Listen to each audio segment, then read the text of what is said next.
Hey, BassGeek here, and today I'm going to tell you about my two favorite fall topwater baits.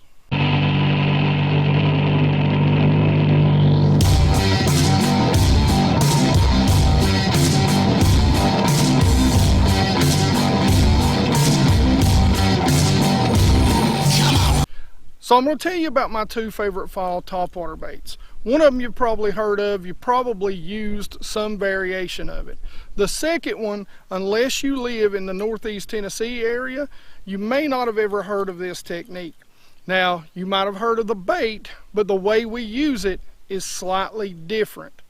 Now, frog would make the list as number 3, but since I don't live close to any lakes that have grass in them, unless you're throwing a popping frog, you're not really getting to fish those big, thick, juicy mats.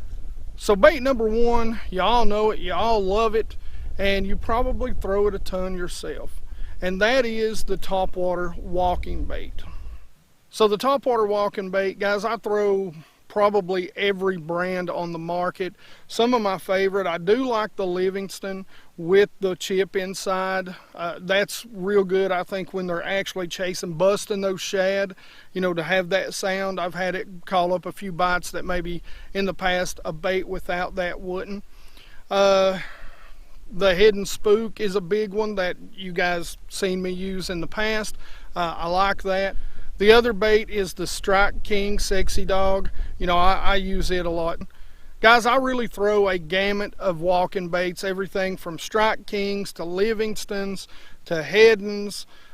You name it, man, I throw it. I've got some Bass Pro Shop versions in my boat.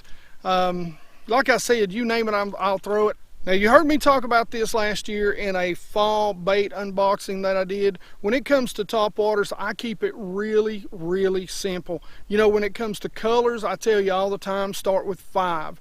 On topwaters, you can even start with fewer than that, especially with the walk the dog types. I want some sort of translucent, maybe it's got a green back. It don't really matter what kind it is, but a translucent is great for the clear water that I fish. Then I go to something chrome, then I go to something bone. If I had to throw in a 4th color, it's probably going to be something with a black belly. Other than that, I don't really get caught up in the colors. A translucent, a chrome, a black, and a bone, or a white of some sort. Those are the 4 colors generally I'm going to have in my box of any brand that I buy. So the retrieve, guys, when you're walking the dog in the fall, I like to do 2 different things, and it really depends on how deep the bass are. Now, I'll start with a bigger topwater bait, and I'll take it down to like the Spook Junior, but I like to do things 2 different ways. So the first one is I'm really going to work that bait super quick, not really giving it any time to rest or pause. So the second way I like to fish this is I'll cast it out there. I'll let it sit for a minute, especially if I think they're down deep. And I'll give it long side to side strokes. Just make sure that it's nice and smooth. They seem to really, if they're down a little deeper, especially if they're suspended, as you guys seen in that topwater video, it really calls them up. So a bigger bait, I like a bigger bait in that situation, and like I said, nice slow strokes. Now the key to this bait when you're fishing it on top is that you want to make sure that when you pull on it, you're pointing that rod back toward the bait. So you're giving it that slack to get it to walk. So modifications to the bait.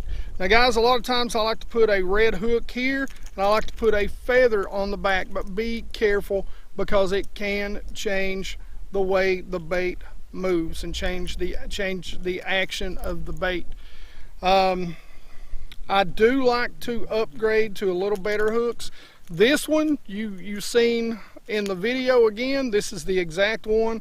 This is the one knocker spook by Heddon that I caught the 4 1/4 and several other largemouth and smallmouth on.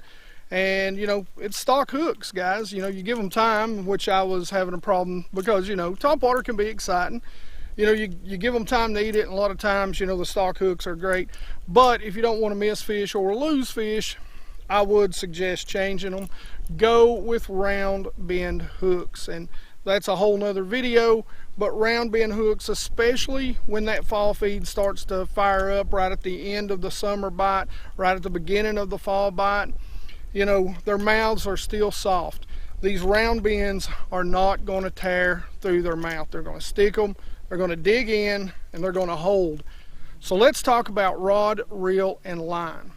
So the rod I like to use is a 7-foot medium heavy fast action for the bigger walking baits. Now I'll go down to a 7-foot medium action for like the Spook Juniors, the smaller walking baits. As far as reel, I like a 6/8 to 1. It's a lot like the reel that I use for my jerk baits. A 6/3 to 1 just doesn't take up enough line. A 6/8 to 1 takes up just enough. And a 7 for me, I'm moving the bait and I'm pulling the bait instead of walking the bait sometimes. So that's really a personal preference, and it really comes down. Reel speed a lot of times comes down to what I call your natural rhythm, the line. Now if you can get away with braid straight to the bait, great. I can't really do that even with the leaves on the water right now. This water is 15 to 18 feet clear. So I like to use monofilament. Clear or low vis green, either one of those are going to work great for you. The pound test that I put on, I put anywhere from 14 to 20 pound test. Now the clearer the water, and the water where I live really clears up in the fall, the lower I go. Now I want enough to kind of keep that bait up. 14 to 15 pound test does that. I do use braid backing. Again, you can see that in another video how I set that up and how I use it. The other good thing about monofilament on a topwater is it's got a little bit of forgiveness to it. So if they come up and they take that bait and you swing away at them, a lot of times it's got a little more give than braid does. So a lot of times you won't swing and take the bait away from them, which I'm bad about. So this bait, you guys are going to think I'm absolutely crazy. This is actually a jerk bait, but in Northeast Tennessee, to be honest with you, it is a horrible jerk bait, but it is a great topwater bait, and that is the Long A. So the Long A is actually Bomber's version of a jerk bait, but we actually use it as a topwater wake bait. It's got some incredible action, and it will call smallmouth up from the depths, guys. Especially when they're chasing, it is an awesome bait.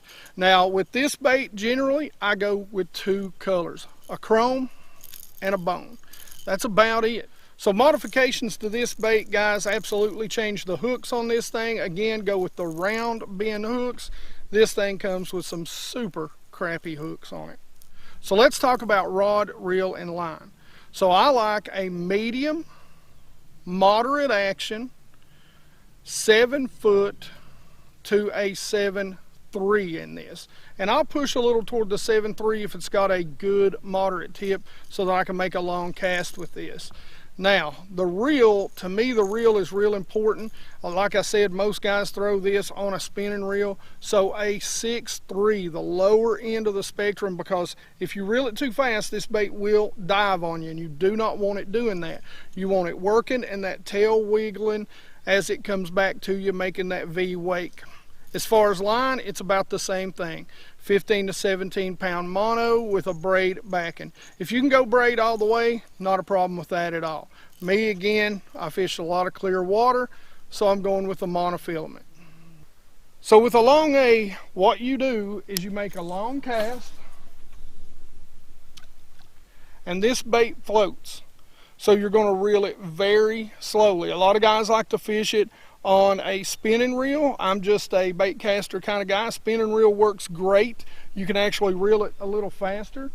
But what you're going to do is you're going to hold your rod tip up at first, and you're going to reel it very slowly, just so that bait stays on top of the water and creates a V wake, and the tail just wags nice and slowly. All right, so where are these best? Guys, I love to throw these in the fall where they're pushing shad up. So long points, creek channel swings, that's the places for both of these baits that I really like to use them. Now, you can, with both of them, go down the bank. So you can pull up parallel to the bank, throw it around laydowns, around cover, over sparse grass. They'll work there too.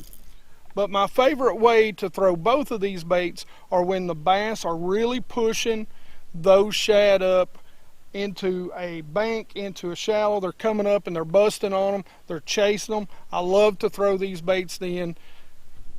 Well, you've seen in one video, it can be a great and fun day. So when do I use each one of these? Well, if the bass are coming up and just smashing, you're seeing the bass on top. They're coming up, busting the water, I'm going with the walking bait. But if you're seeing them just push the shad up, they're not really coming up, or they're not willing to commit, even if they are busting, to the walking bait, then the long A is the way to go. So when they're aggressive and they're coming up and smashing, this is the bait that I'm going to. When they're not aggressive, they're a little more spooky and they're not willing to come up and just blow up on the top, this is what I'm going to throw. So there's two baits, guys. I really hope you'll go out, you'll pick up, and you'll try. I'm not sponsored by any of these companies. Don't work with either one of these companies. It's just baits that I've been fishing for ever and a day. The long A, that's probably something new to a lot of you, but it's a really, really good technique. You really need to pick it up and try it sometime. These baits really complement each other well when there's a topwater bite going. Like I said, if there's a lot of guys throwing those walking baits, pick up a long A and work it behind them. It's still got that nice side-to-side action, but it's slightly under the water with that V-wake. You'll pick up some fish that other guys in front of you aren't catching. All right, as always, guys, questions and comments in the comment section below. You know I love to talk about fishing with you guys. Like it if you like it. Don't forget to subscribe. Ring my bell so you get those notifications when the new videos come out. And you guys rock.